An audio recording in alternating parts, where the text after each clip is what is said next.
Ô Marie conçue sans péché.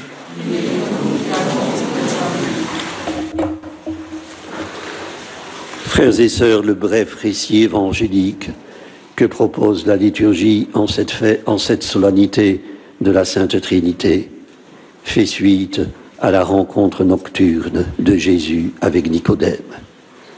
Ce notable juif, chargé d'instruire le peuple, vient de s'entendre dire sans ménagement qu'il ne comprenait rien à rien. Jésus, dont il veut connaître l'identité, lui rappelle l'épisode du serpent d'airain élevé dans le désert au temps de l'Exode et conclut: de même que le serpent de bronze fut élevé par Moïse dans le désert, ainsi faut-il que le Fils de l'homme soit élevé, afin qu'en lui, tout homme qui croit ait la vie éternelle. Et il ajoute, ce sont les premières paroles de l'évangile de ce dimanche: Dieu a tellement aimé le monde qu'il a donné son Fils unique, afin que quiconque croit en lui ne se perde pas, mais obtienne la vie éternelle. C'est dit à l'adresse de Nicodème, mais au-delà de lui, au courant juif qu'il représente et à chacun de nous. Le salut apporté par Jésus-Christ au monde attend une réponse. Le monde, chez saint Jean, méconnaît ou est hostile au Fils de Dieu, au Verbe. Il s'insurge par haine contre lui, il n'accueille pas l'Esprit, il trame sa mort. Pourtant, c'est à ce monde-là que le Fils a été donné par le Père, par amour. Ne pas le reconnaître, c'est nier qu'aimer et donner vont ensemble. Par conséquent, frères et sœurs, finissons-en avec les représentations cauchemardesques de Dieu. Elles sont le fruit des fantasmes, des erreurs et des ignorances de l'homme. Je pense à celle d'un élève de terminale, invité à traduire par un dessin ce que Dieu représentait pour lui. Il croqua une belle figure calme, sereine, tranquille, souriante, trônant au-dessus de nuages bleutés.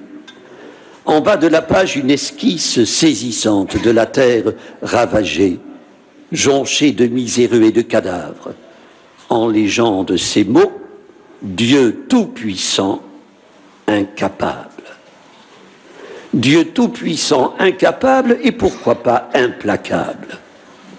Frères et sœurs, que de malentendus, que d'ombre sur l'image de celui qui louange le psalmiste pour les prodiges de ses œuvres et pour avoir fait de lui une merveille.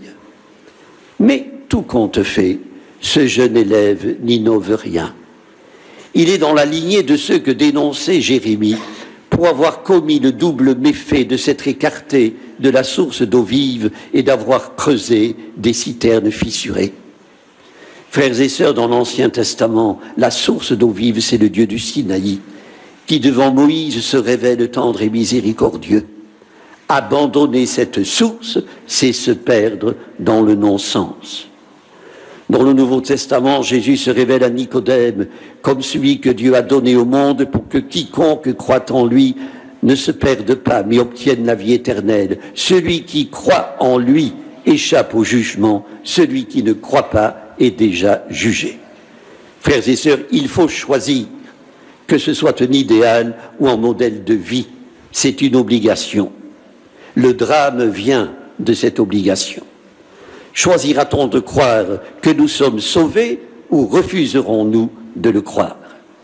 De cette liberté d'accepter ou de refuser découlera le jugement. Ce n'est pas Dieu qui juge ou condamne, c'est l'homme qui se condamne lui-même. Pascal y a vu une occasion de pari. Saint Paul, au moment de prendre congé des Corinthiens, c'est la seconde lecture de cette messe, désigne et conduit à désigner à son tour la source de vie. C'est la grâce du Seigneur Jésus-Christ, l'amour de Dieu le Père et la communion de l'Esprit Saint. C'est une des formulations reprises par le célébrant au début de la messe. Le Fils, le Père a donné le Fils en gage de son amour. Le Fils nous a envoyé l'Esprit pour que nous ayons l'intelligence de ce don.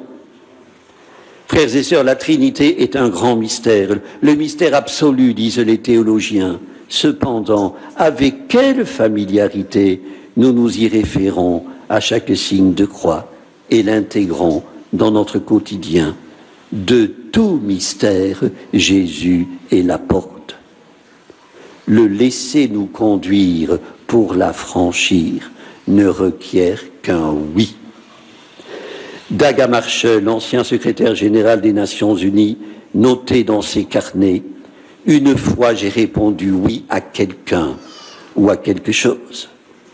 De cet instant me vint la certitude que la vie a un sens et que par conséquent ma vie mène par sa soumission à un but. » Étonnant.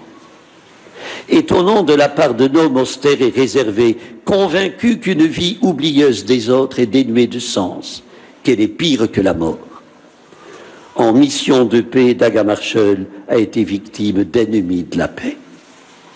Le 19 juillet 1961, 2 mois avant sa mort, un attentat, il écrivait une prière que je voudrais livrer à votre méditation.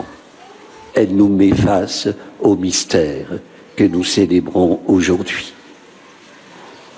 Aie pitié de nous, aie pitié de notre effort, afin que, placé devant toi, en amour et dans la foi, en justice et en humilité, nous te suivions en discipline, en fidélité et en courage, et que nous te rencontrions dans le silence.